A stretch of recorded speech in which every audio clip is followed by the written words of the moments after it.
Well, hello everyone. It's a great day, good to be together, and we are excited to bring you this free webinar. My name is Steve Hafele, and I am the CEO of GiftWorks. We make smart fundraising software that helps organizations succeed, and if you haven't checked out GiftWorks, certainly would encourage you to do that.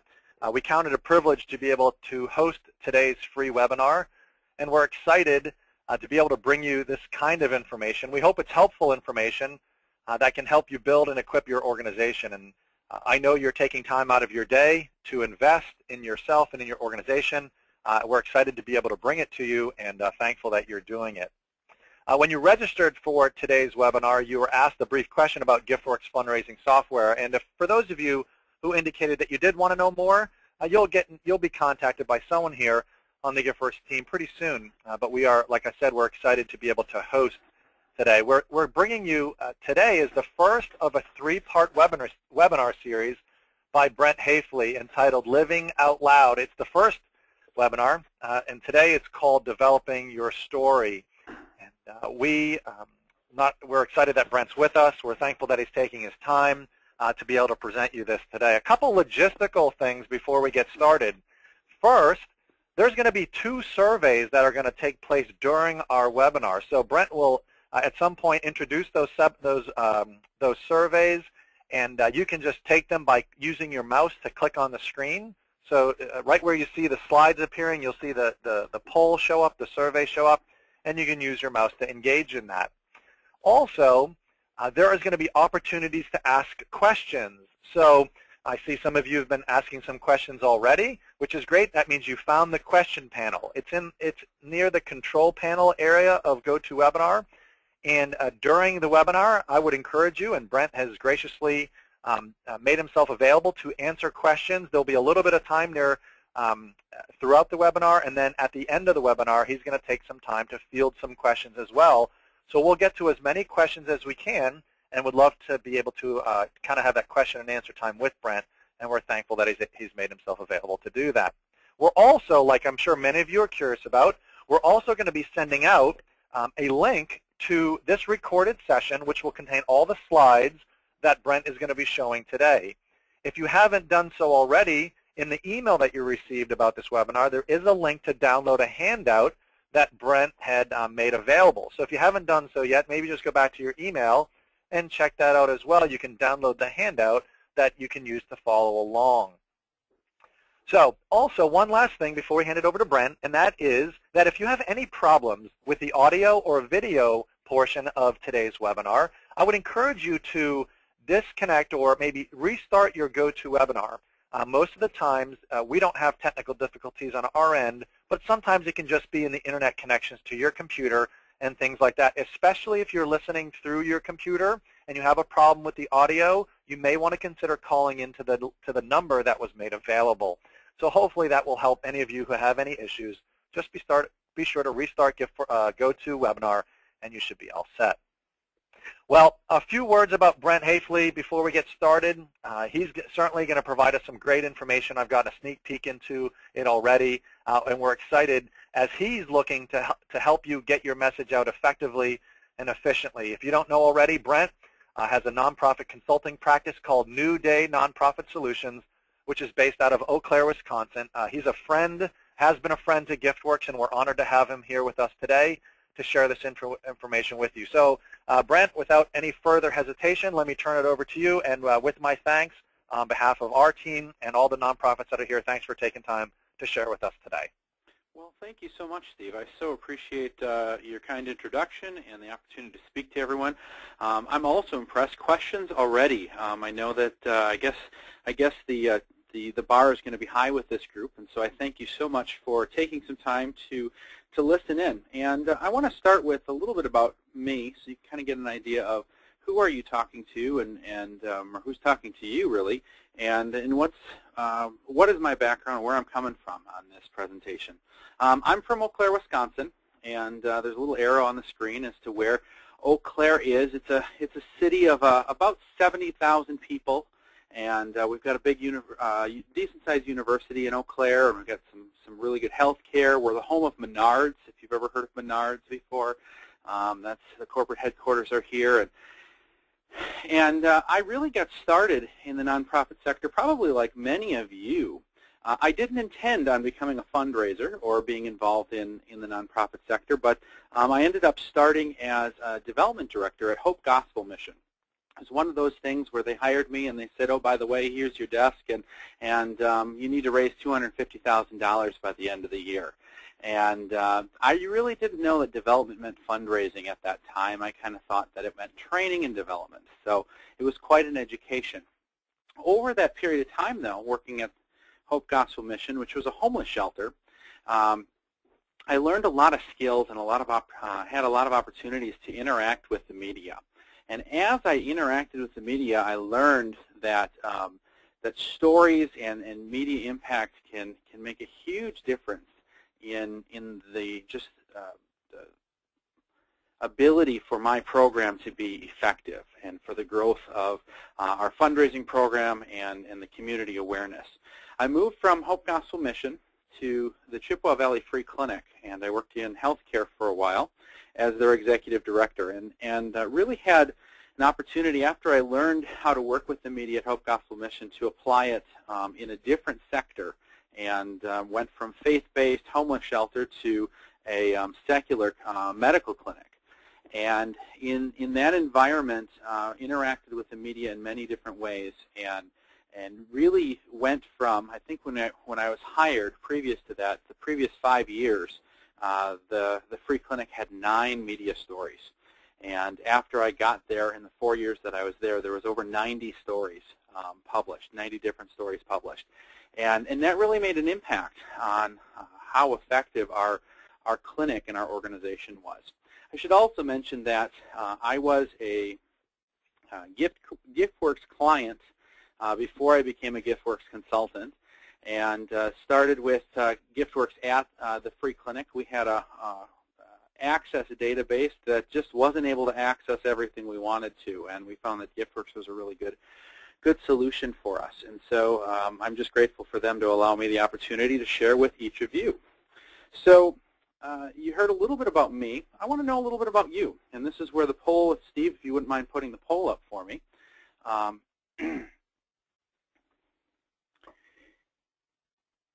Can you tell me a little bit about you? Please select one of these 5 options. The options are, I know a little bit about PR, but I want to know more. Second option is our PR program is not getting the results we need. So if you're one of those, click that. Our new fundraising our next fundraising campaign needs more media exposure. I want to know how many of you love PR and want to learn more. And so you guys are the veterans, and in some ways maybe should be teaching me. And then the last one is my boss told me I had to go. So which ones which one is you in this session? And I'm just curious where you're at there. And Steve, anytime that you think it's ready to show the results, you can go ahead with that.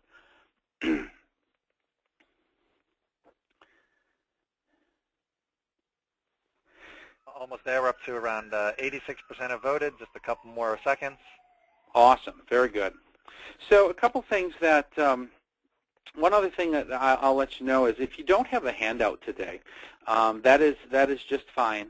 There's an outline of the session on that handout, and then there's a white paper on there that'll help you with some of the materials that we're talking about today. So as you're looking, we can either give you an email or it'll be in one of the results at some point. So Steve, you got those results that we can post?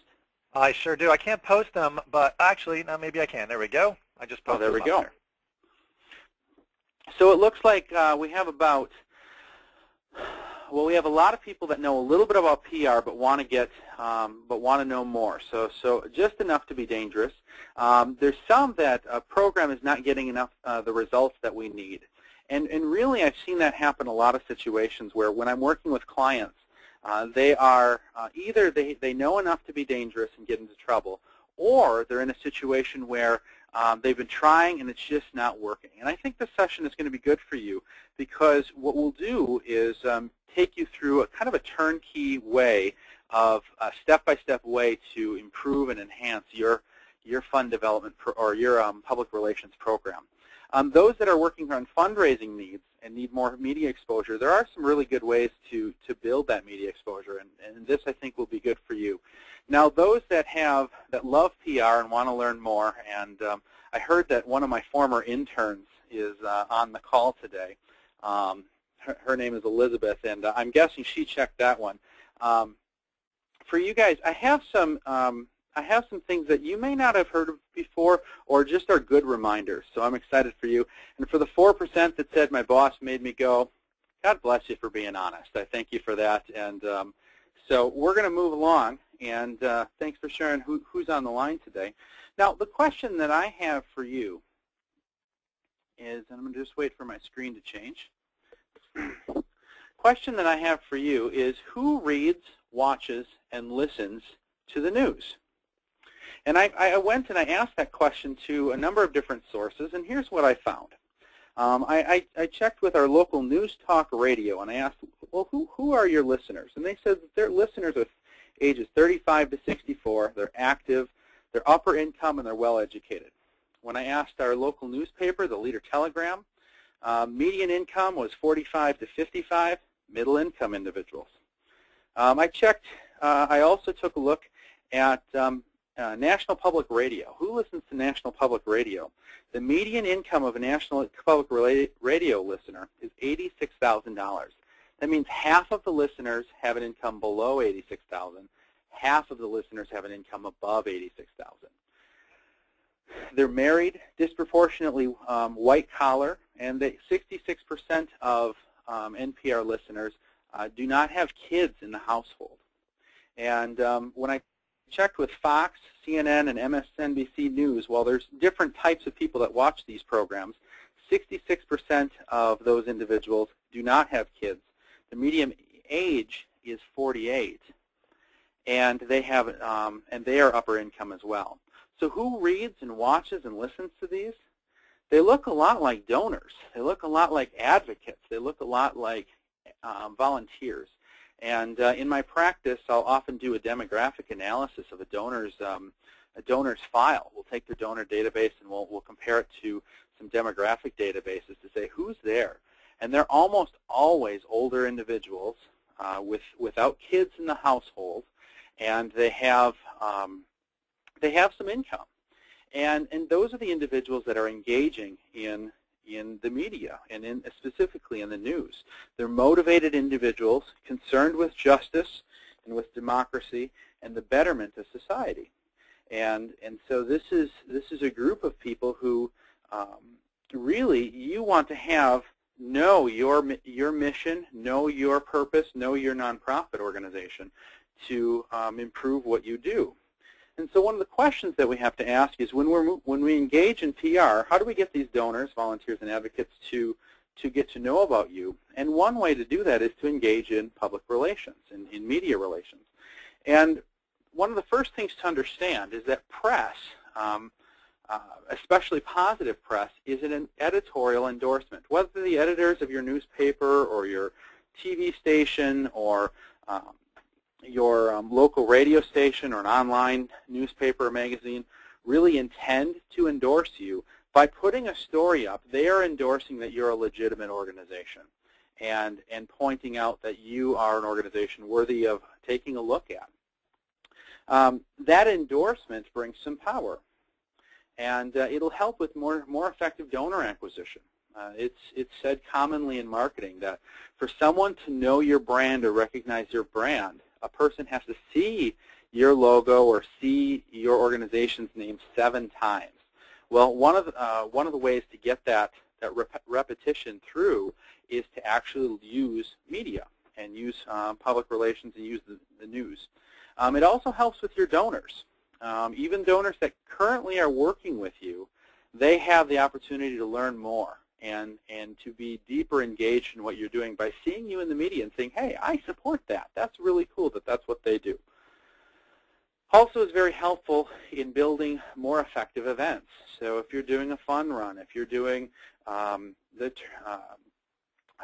polar plunge up in the northern parts of the states and in Wisconsin, the crazy people will cut a hole in the lake and slide the ice underneath, and they'll actually jump in the water as a fundraiser.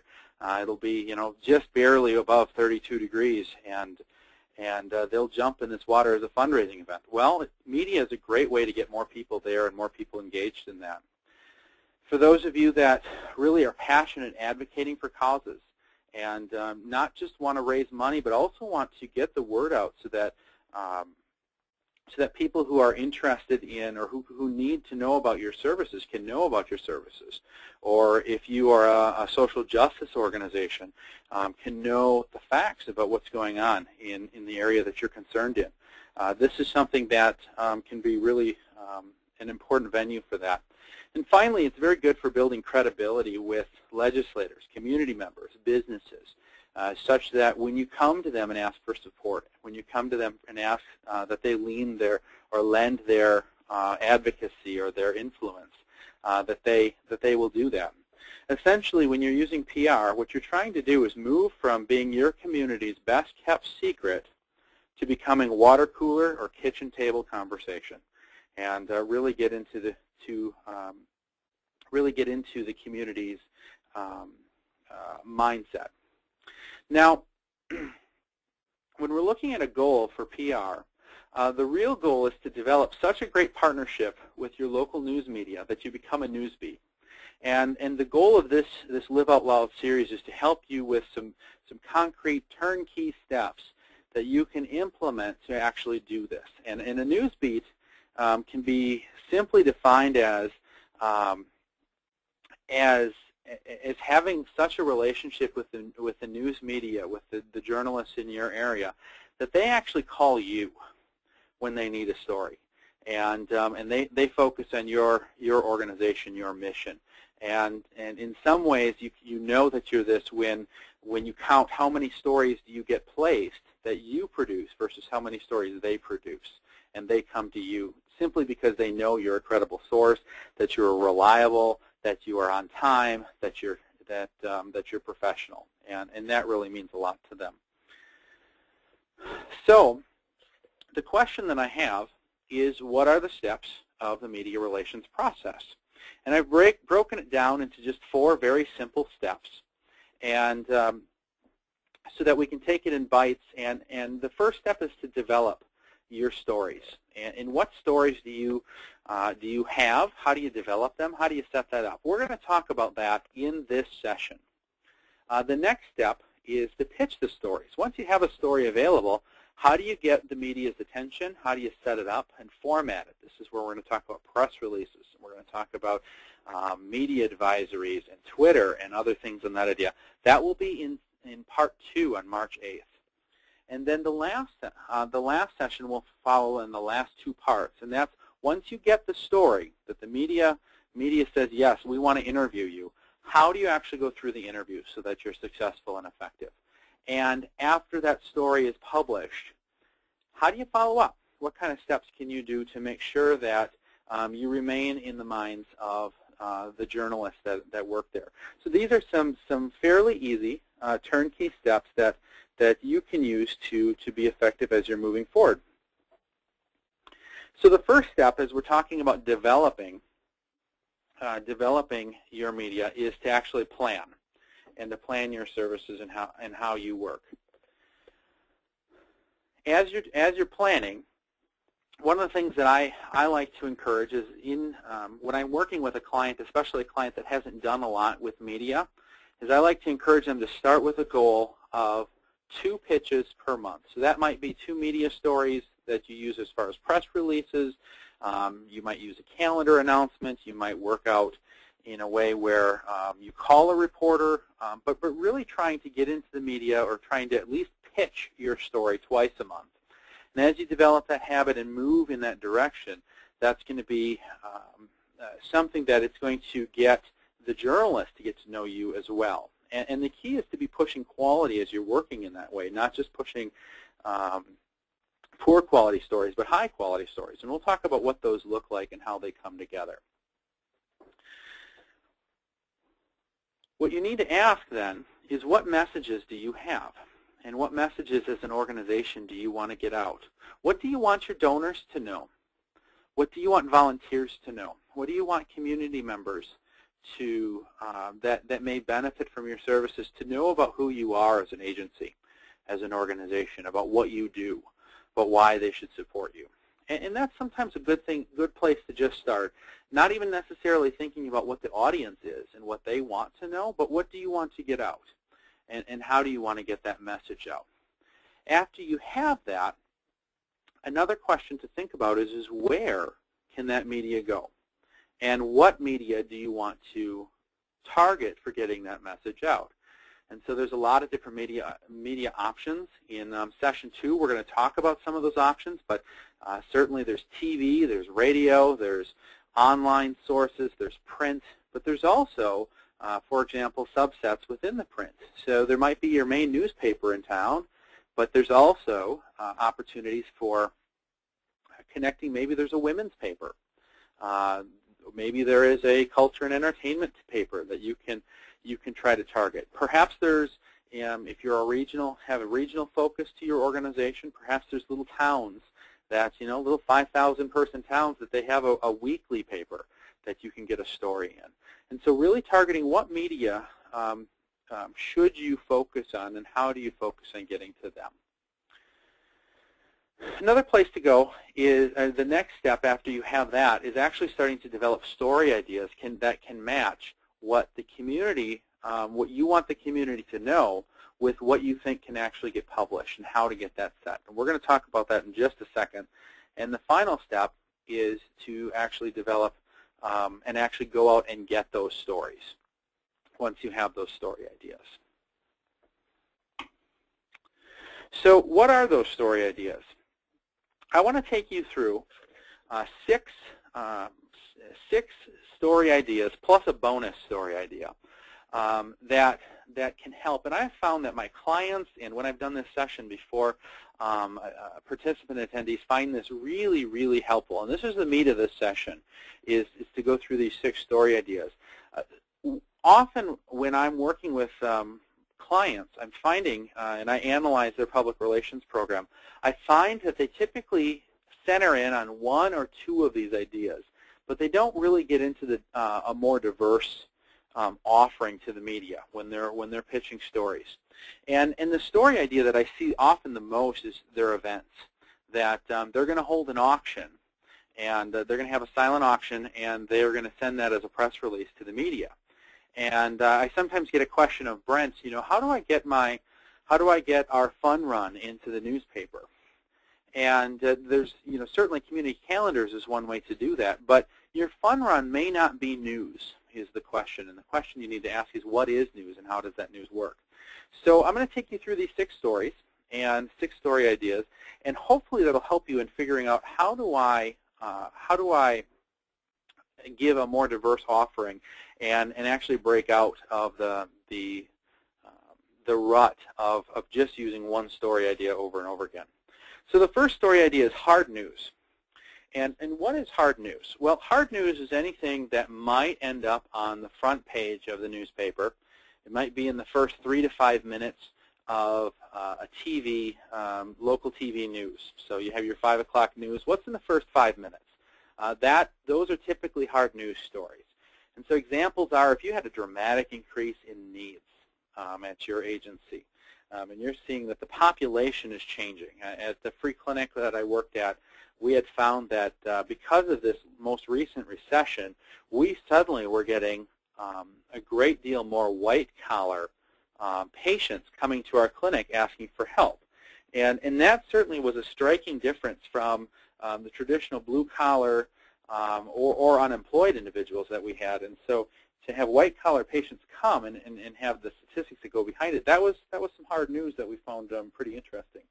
You may, perhaps someone's life was saved at your organization, and something heroic happened at your organization that's unusual.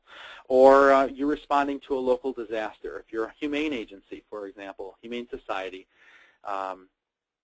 you might want to do a twist on a local story for tornadoes. Say a tornado went through your area. Well, how are animals cared for in that, and what was your involvement in that? Or if there was a fire, how was your agency helpful in making a difference over that long-term period. So another strategy is national news with a local twist. And this is one that was really successful for me at both Hope Gospel Mission and at the Free Clinic. But we also saw this with a number of my clients that have used this strategy. And essentially what you do is you look for what's in the national news right now and what is the local twist. When you watch the news, when you look at newspapers, a lot of times what reporters want to do is they want to take whatever's going on nationally and relate it to the local area. And that anytime they can make that a local source, that makes a difference. Our local newspaper, the Leader-Telegram, actually has a counter on the upper left-hand corner of the newspaper's front page that says 19 local news stories, 25 local news stories. And that local news is really attractive to journalists, especially if they can take national news that's really hot and make it with a national twist or a local twist. So here's some examples. If you are an agricultural organization, perhaps the Farm Bill right now is in Congress and it's being debated. So maybe talking about how the Farm Bill impacts your area or your region where you cover. As a Free Clinic, I certainly did a lot of press releases on healthcare reform. And the struggle or the challenge sometimes with national news with a local twist is that sometimes you can tend to get political, and you need to be very careful unless your board authorizes it and you truly want to go with a political bent to make sure that your stories are apolitical or in such a nature that for our case, we were simply reporting with healthcare reform how healthcare reform would affect our patients or how healthcare reform would affect our clinic. Or we would just simply say how healthcare reform, how many patients we've had that may be impacted by healthcare reform. Here's a silly one, but Groundhog's Day. A couple days ago, I saw Groundhog's Day on the front page of our paper. And here's a picture of Michael Bloomberg holding a groundhog that I guess bit him back in 2009. And I'm looking at that thinking to myself, wow, Puxatawny Phil said that there's another 6 weeks of winter. Well, what would 6 weeks of winter mean to a homeless person, an additional 6 weeks of winter? How does that feel? What does that impact? That might be a nice way to take a Puxatawny Phil story and make it local instead of just taking it and talking about the national and how many groundhogs are seeing their shadows or not seeing their shadows. I found today in the news the Obama administration has announced that 10 states have been given waivers for No Child Left Behind.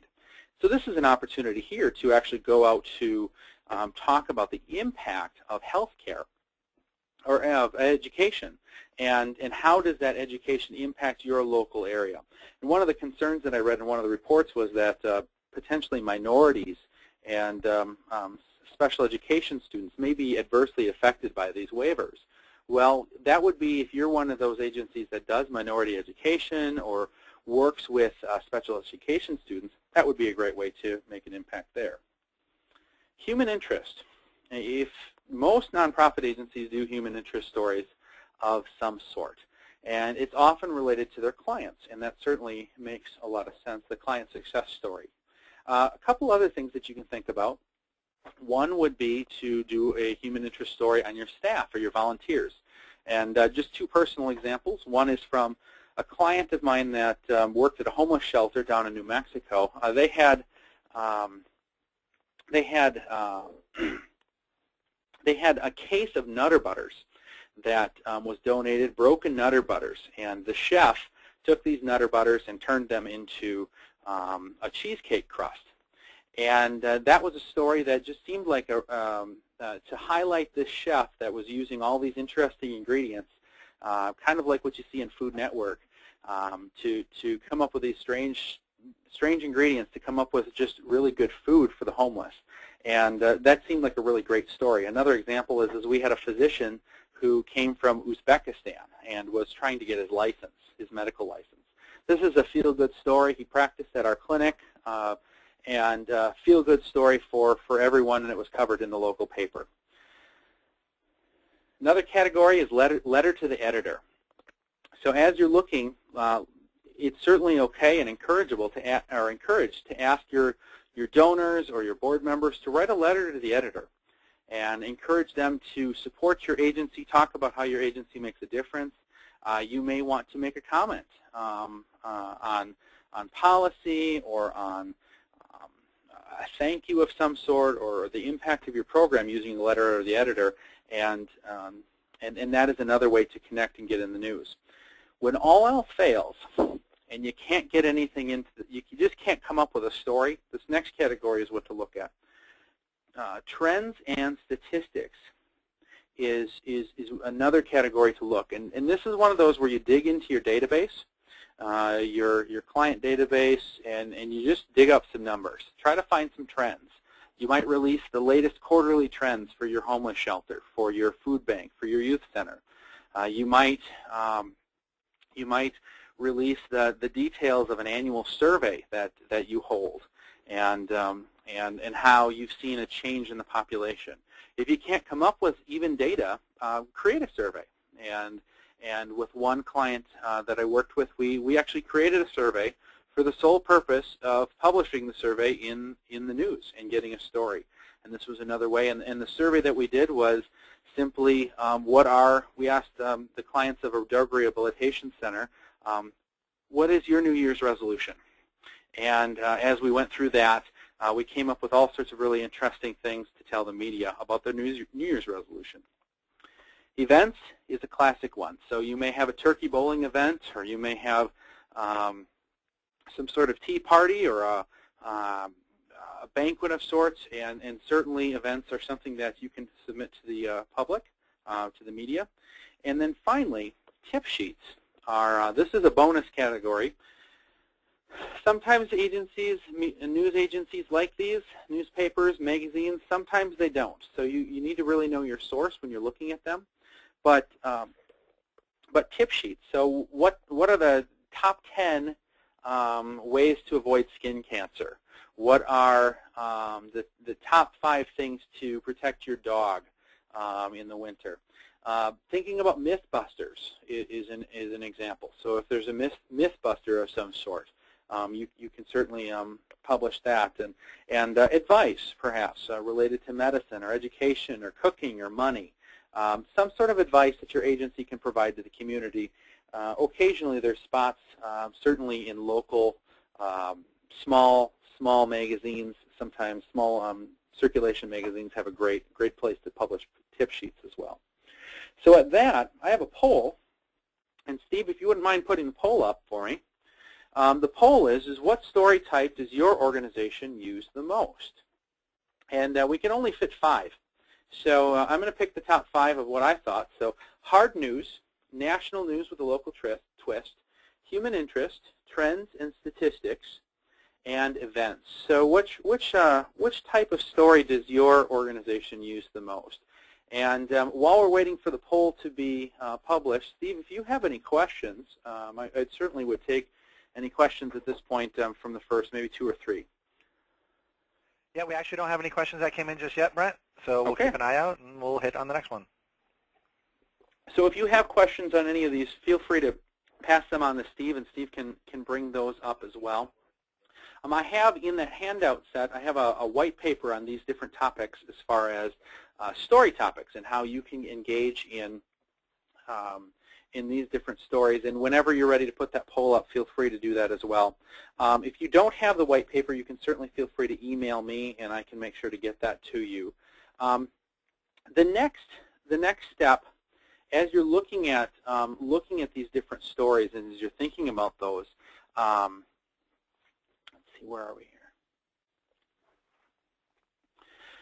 here? In your trend, once again, as we're walking through these steps, hard news, national news with a local twist, human interest, trends and statistics, and events are the categories. So if you can vote now, that would be really helpful.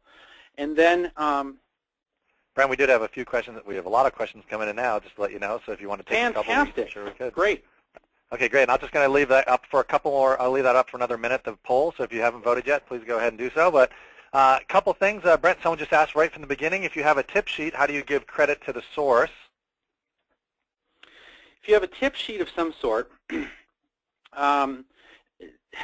For example, at the free clinic that I worked at, we actually had our medical director actually created the tip sheet.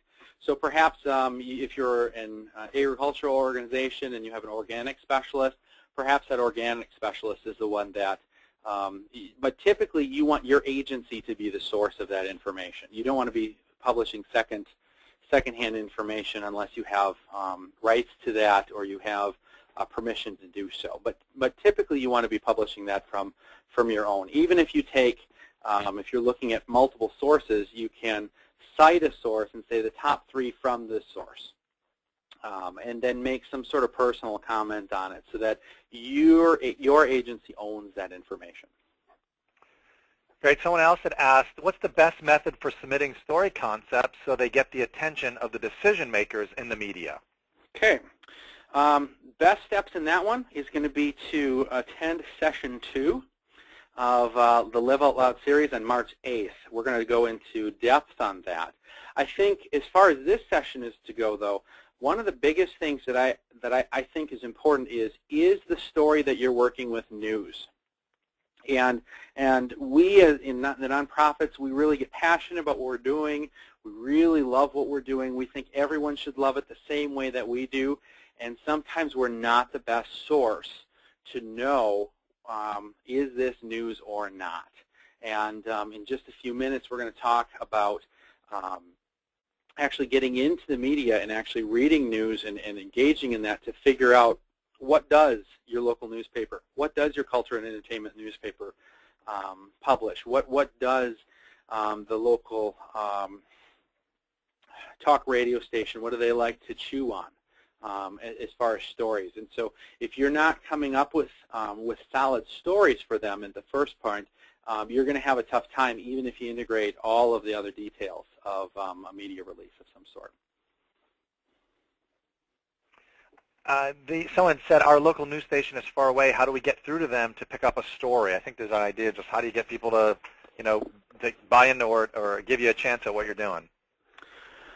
Well, I think the key is the key is in some cases it makes sense for that agency that media agency, that news station to cover you, but in a lot of cases it may not make sense. And so wait, first of all, be very patient to wait for the right story, something that has a regional focus or something that has a focus that makes sense to their viewers as well. If you're in their viewing area, certainly trying to call them and connect with them, asking them what kind of stories are helpful to them can make a difference. The other thing, though, is that a lot of times I find that we're always trying to nonprofit leaders are often trying to get into the big papers or the big news agencies. So they don't want to just get to their local newspaper. They want to get to like the New York Times, or they want to get to Chicago Tribune, or they want their Milwaukee Journal to publish on them. And that is often overlooking the local sources. And there's lots of local sources. I'm just amazed. I'm not in a big city by any means. There's about 100,000 people that live in this region, and I'm just amazed. We have 2 different women's magazines that specialize just in this area. We have a business magazine. We have a culture and entertainment magazine. We have an organic and whole life magazine. We have one that focuses on the aging and the senior population. So a lot of opportunities to really try to get into those avenues. The other thing is that sometimes you can even get into newsletters. And so publishing a story in your local hospital's newsletter or your local school's newsletter can make a huge difference. So certainly, and now we got the results up, 53% are human interest and 71% said events are the story that they find the most newsworthy, or the ones that they publish the most. And so this is not surprising. This is what I see from most of my clients as I'm working. And so looking at those trends and statistics, the hard news, the national news with a local twist, may be another thing that you can do using those story types, especially the national news with a local twist, are things that you can use to launch your story into the newspaper, the TV station, or local radio of some sort. That can make a huge difference. So I think, and Steve, you can take that down whenever it's ready. So really this confirms some of my assumptions that many nonprofit agencies, they're really focusing on those trends and statistics, or the human interest in the events, and they're not looking out at the variety. And so take a look at the hard news or the national news with the local twist, and give it a try. And the first thing you can do is just try it and do the best that you can do to get that out. So the next step is how do you find these stories? After you've kind of figured out, okay, there's different categories of stories, how do you go out and find them? So I've got 7 tips to go out and find the story, and the first is to talk with staff and clients. There was a management philosophy back in the 70s called management while wandering around, or by wandering around, and it was started by Hewlett-Packard. And essentially the management technique is that the manager, the supervisor, the director would simply go out onto the plant floor and walk around and see what he or she could see and learn what he or she could learn.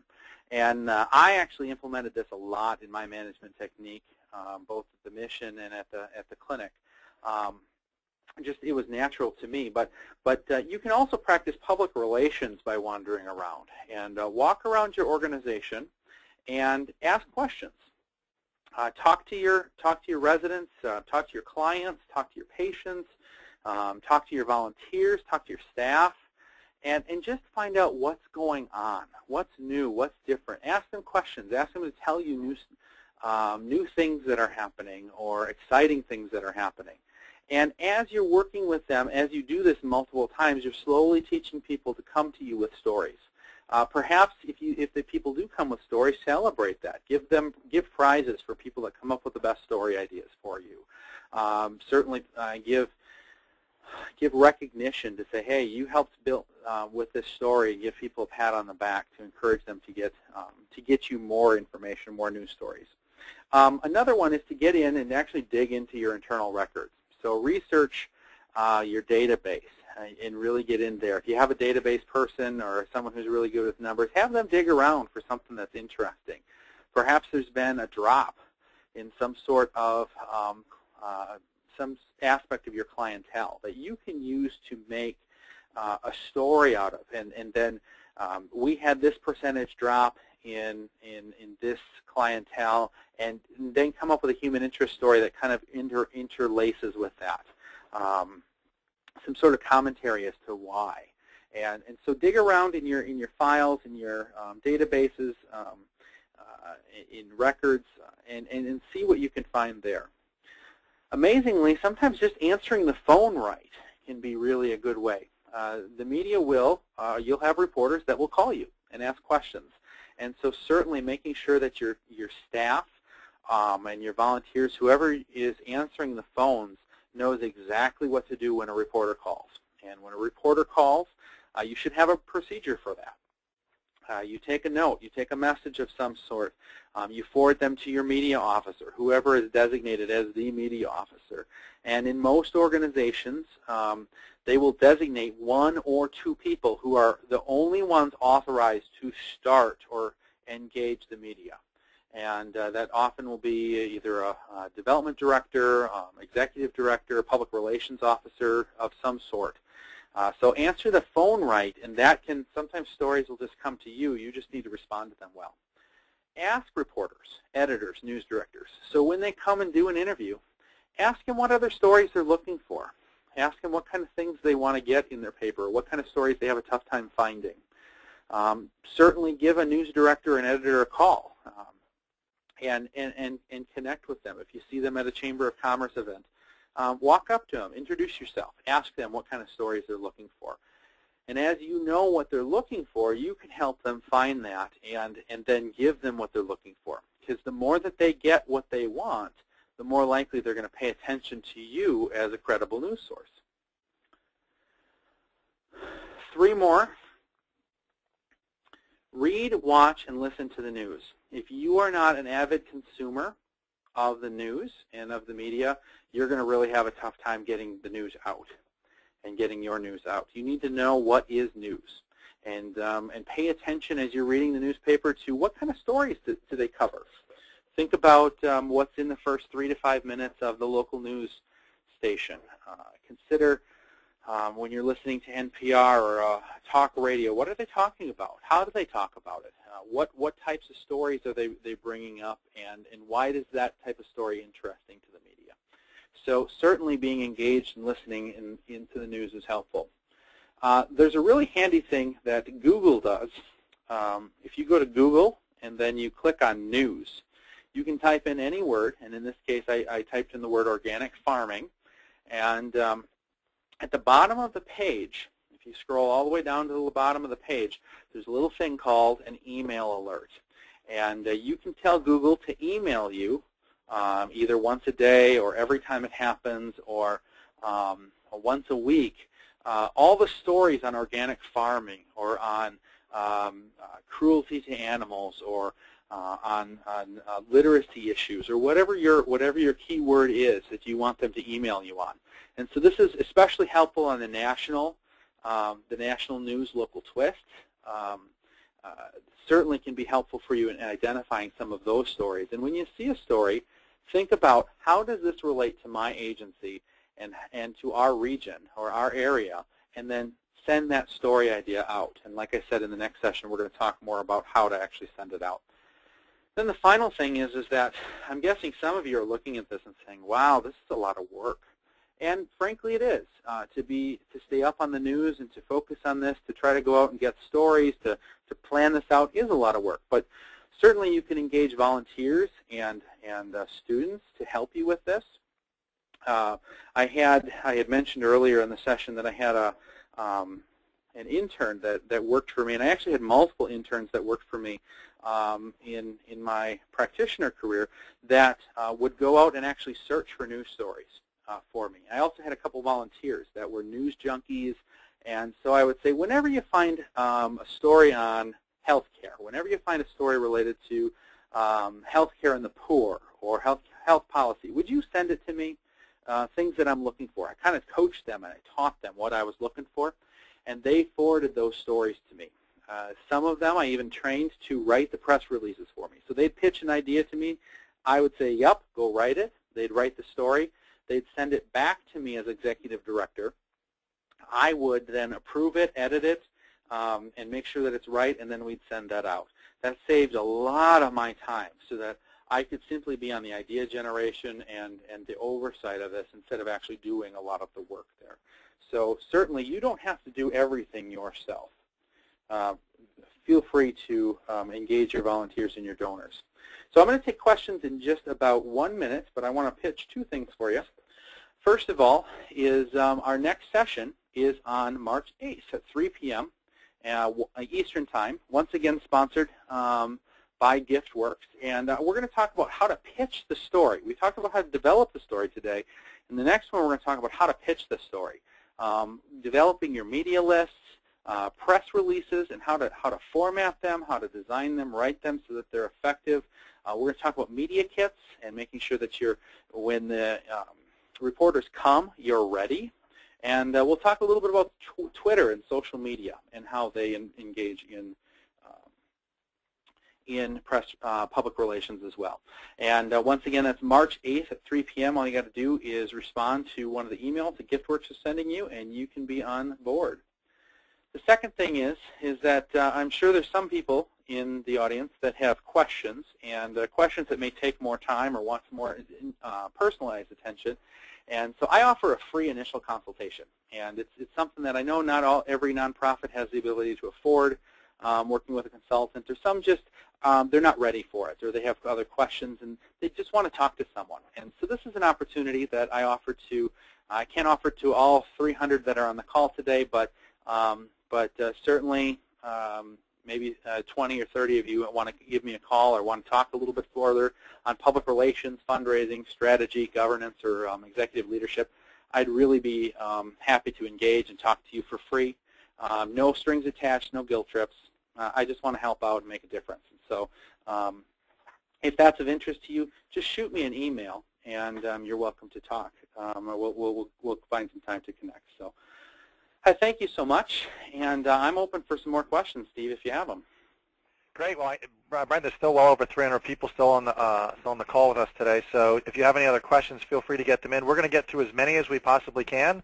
And like Brent said, not only on March 8th, this is next one, pitching your story, but then again in early to mid-April, he'll be concluding his three-part series as well. So be sure to tune in. Some of these questions, Brent, like you said earlier, may be answered in the other two webinars, so feel free to defer to those as well. But a number of the questions that have been coming in have to do with people who have a very broad audience, meaning some had mentioned different countries, Canada, all over the United States and Europe. Some had just talked about being based out of Haiti and needing to reach. And so some of them were talking about their reach that maybe goes beyond the local television, newspaper, things like that. And any thoughts around distance issues? Well, when it comes to distance, one of the things that you got to look at is the resources that you have. And so an organization that's really good at dealing with some of the distance stuff is Heifer International, for example. And Heifer International has individuals that are located all over the country. And those individuals then, they actually have staff that may have like a 12, 13 state region that they're responsible for. But they also have volunteers all over the country. And the volunteers are then charged with getting the word out for Heifer International as well. And so if you have volunteers that are located in the regions that you're trying to get connected with, certainly providing training to them can be really helpful in providing this media training or some other sort of media training to them to get that word out. Sending press releases that can be adapted to a local story. So perhaps your national or international agency can create something that can be edited or adapted to offer a local spin to your media and get into smaller papers. On the national side and actually getting into the New York Times or USA Today, really that can be incredibly challenging.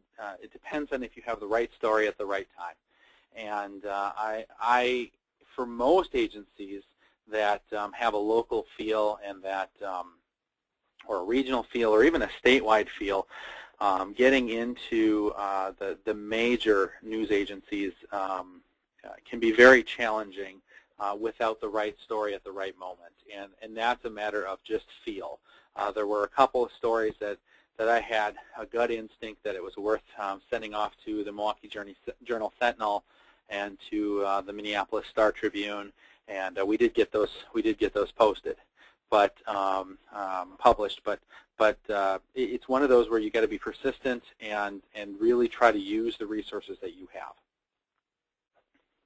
Great. There's also, I know a number of people are asking you about like press releases, approaching, and I know you mentioned that's some of the stuff you're going to be going over in the next one, in our next webinar. So, but one of the questions I thought was great, how do you compete with nonprofits with your same goals and interests? We're a nonprofit animal rescue, and we're struggling with PR, fundraising, corporate sponsors, et cetera, and I think there's an element of competition that they're wrestling with.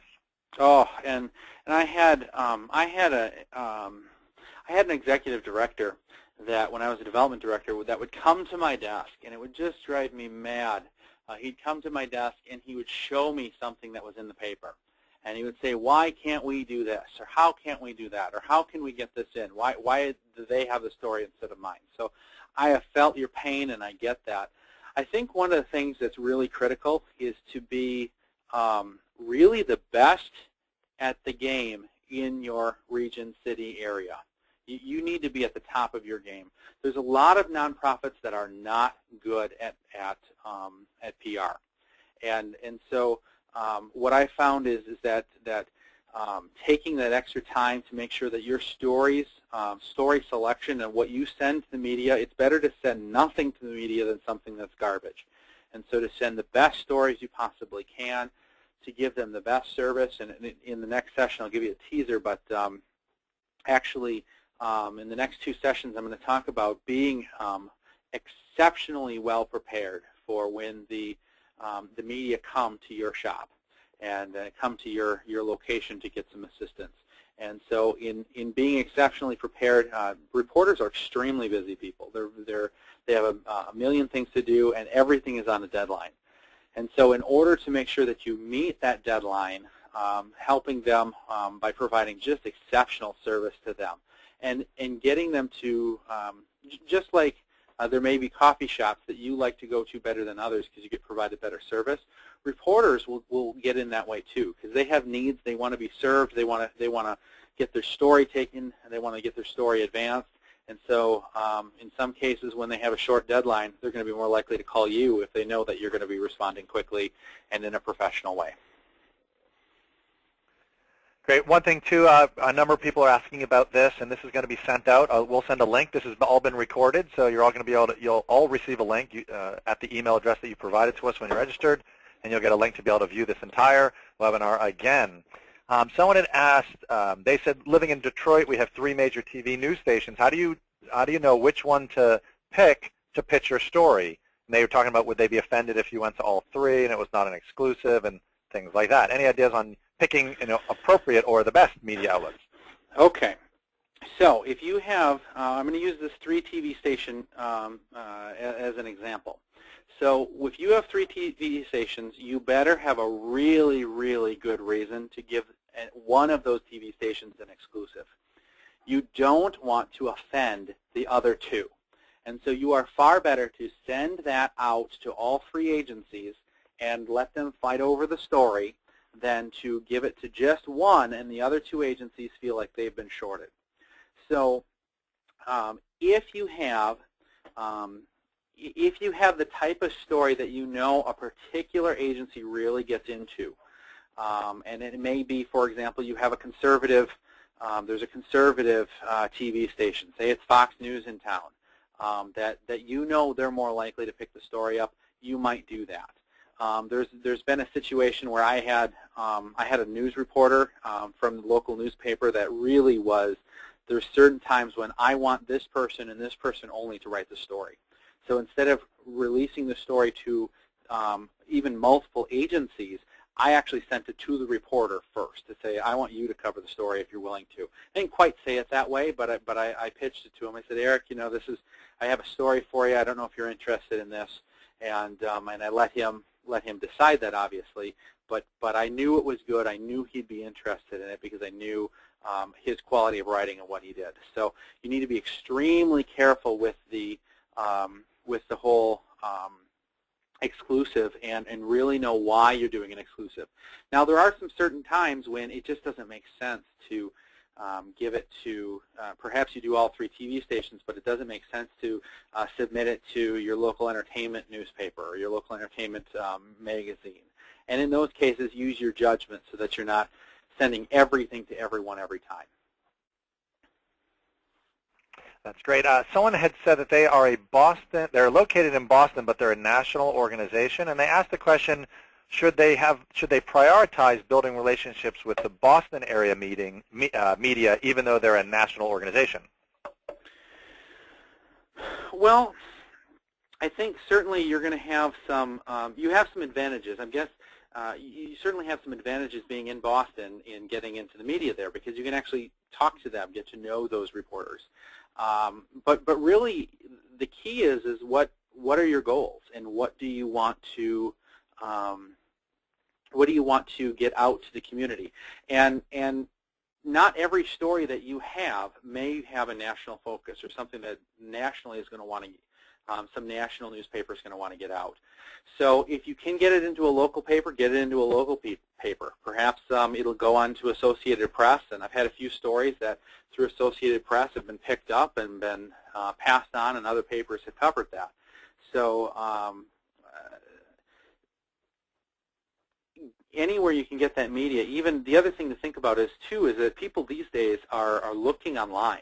And so when they're searching for your organization, even if they're in Indianapolis and they search for your organization's name or your cause, it may pick up a story from Boston. So if you can get it in anywhere you can. There's a couple questions, Brent, that had to do with the story in particular, and one question was around how do I choose the best story to use as a vehicle? I mean, amidst a bunch of stories, how do you kind of choose some of the best ones?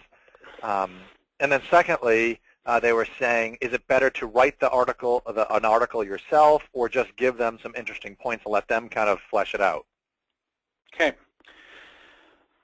So to answer the first question about what is the best story, if you are in that situation, count yourself blessed, because sometimes there will be days when you're like, oh, I can't even think of a story. So be happy. You will probably want to, as you get to know your media agencies, that's going to help you select that. And so as you're thinking about who to release that story to, you may want to say, okay, I've got 3 stories. Does it make sense to release 2 of them, but only release half of the stories to one type of media agency and the other half of the stories to another media agency?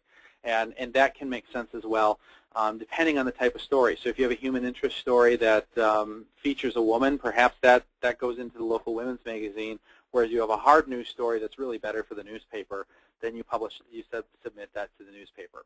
The other thing to think about is can some of the stories wait? So if you have a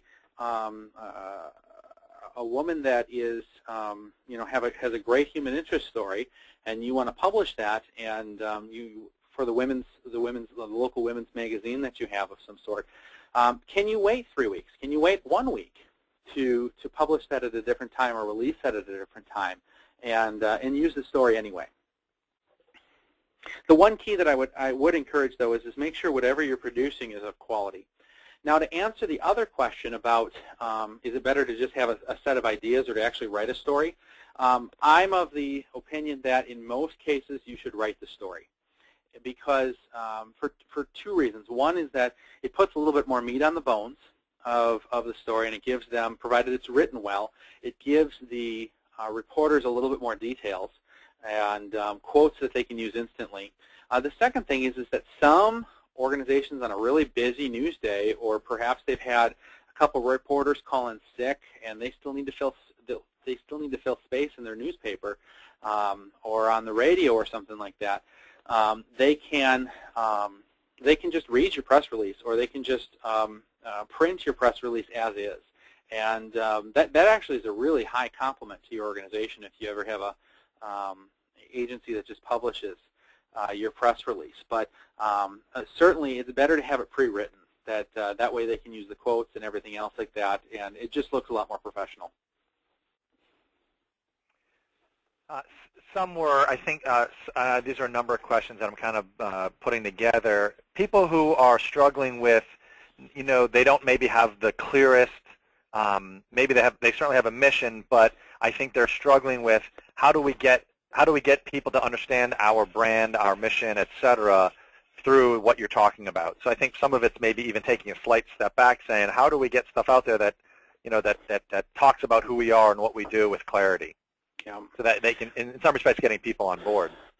Well, I know that my answer is going to be kind of self-serving. So if you don't like my answer, then don't hire me. If you're asking that question and you're struggling with that question, that may be a time to bring in wise counsel. And that could be a local professor, or that could be a consultant, or that could be another nonprofit agency person that you trust to help you actually flesh out what is your message? How do you communicate that? What's your case for support? And really seek that out so that you have the right messages framed in a way that works well with your publics and with your audiences that you work with. So I think that's one of those where seeking professional help may be very, very beneficial to making sure that you have the biggest impact and the best message coming out. Great. 2 real kind of real practical questions. First of all, they asked, is it unethical for a newspaper not to do stories because you don't take out an ad with them? And they were talking about the politics of small-town newspapers and things like that. I've heard of some newspapers doing this, and yes, it is unethical. What are you going to do about it? Not much. The key is just do the best you possibly can. A lot of newspapers, a lot of news agencies, they know you can't afford to get something in the paper. And maybe every once in a while you do something, a small something, but if that's your situation. But In most cases, most journalists pride themselves on their ethics, and there's a few that don't, but in most cases that you just got to roll with the punches as you can. I've been fortunate in with the clients I've worked with and with the agencies that I've worked with that have really been honored to work with some really ethical journalists that when there's not a story, they're not going to cover it, they're not going to be biased, and they're going to do a nice job. So, and most agencies as well, most news agencies, they actually separate the marketing department or their advertising department from their journalism department in the way that they set it up. So, hopefully, you're not going to be a victim of that kind of discrimination. And the other one, it's real practical. How early do you contact the media for an upcoming event? Well, I think it depends on what you're trying to accomplish. So, if you have, if the event is something that it's a banquet or it's something that you're trying to get ticket sales 3 weeks in advance or 4 weeks in advance, certainly you're putting it in the community calendars ahead of time. You are in an appropriate timeline of some sort.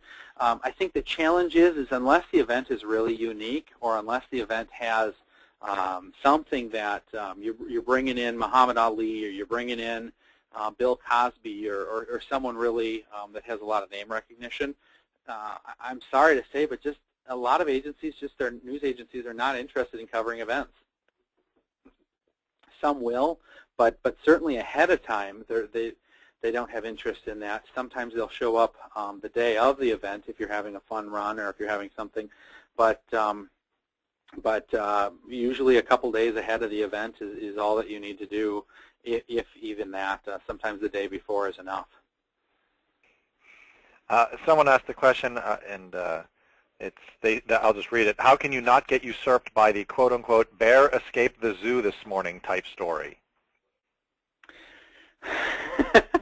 I don't know that you can. Yeah, that's the thing with press releases and with media stories is that you kind of throw it up against the wall and you hope that it sticks. And you know, you have suddenly President Obama's flying into town. I'm sorry, your story's not going to get in the paper. You have a local car accident. The bear escapes from the zoo, and even this is a really sad story in my mind. That it really did something to humble me. I was called by one of the local TV stations to do a story, and they said, "Can we be there in a half an hour?" Yep, you can be there in a half an hour. 10 minutes later, they said, "Is it okay if we come in 2.5 hours instead?" Sure, not a problem. So the reporter came over about 2.5 hours later, and I asked the reporter, "So you were late, or you rescheduled? You know, what was the story that you had to cover?" Well, there was a duck over at Carson Park that, and I don't know what the details of the duck story was, but I was somehow usurped by a duck and canceled appointments so that the media could cover a duck story. And that's just going to happen, and it's one of those, you roll with the punches and you submit your next story on schedule and just try to keep your name out there, and eventually that's going to produce. And the thing to know is that the media is not going to cover every story that you do, and you might have a 2-to-1 ratio or a 5-to-1 ratio where you submit 5 stories and you get 1 back.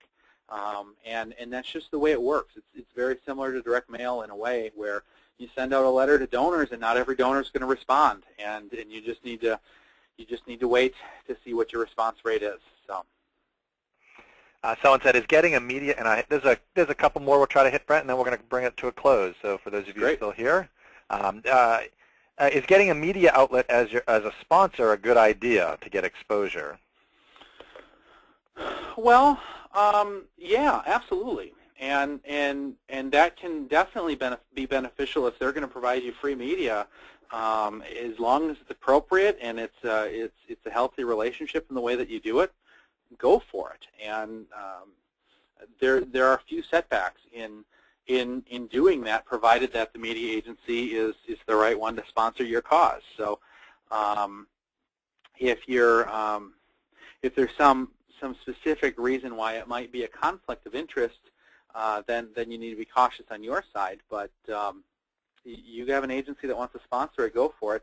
The key challenge is figuring out what sponsorship level that they should, that their media exposure that they give you should be placed at, and make sure that you negotiate that ahead of time and in writing, so that there's no questions about how you set that up, so that the media agency can't be feisty at you and you can't be feisty at them, because you have it in writing as to what everyone's going to do.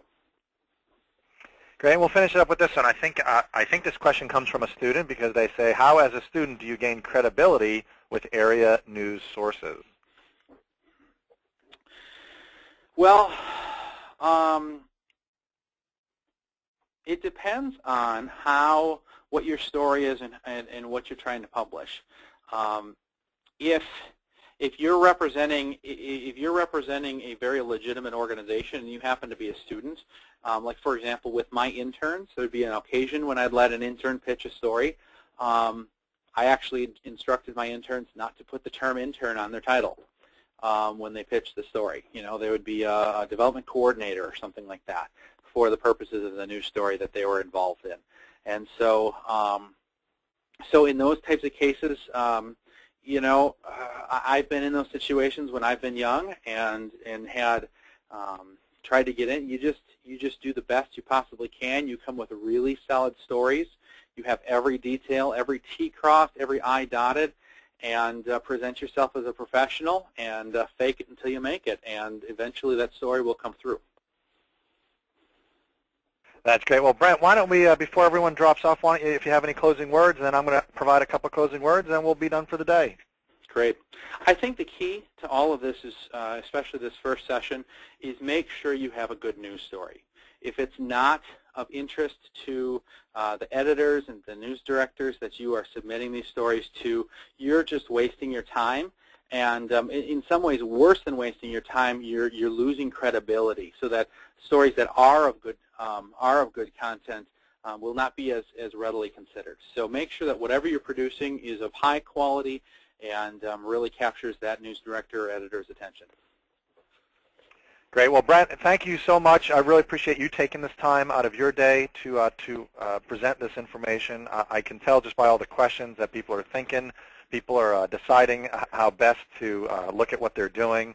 And certainly on behalf of the entire GiftWorks team here, I want to thank all of you, all the organizations and the individuals that are represented that came to this webinar today, not just because you took an hour out of your day, but because you're interested in doing what you can do to advance your cause. And that's why we would do what we do. Brent, I know it's why you do what you do, and we are excited to be able to partner with you in these small ways to be able to do that. So to everyone, we look forward to seeing you. Don't forget, register for the next webinar, which will be on March 8th. You'll receive emails that contain links for you to register. Don't forget about that. There'll be another one also in April, and we look forward to seeing you there as well. And we wish you all the best until we are again together for another webinar. So Brent, thank you. Everyone have a great day. Goodbye.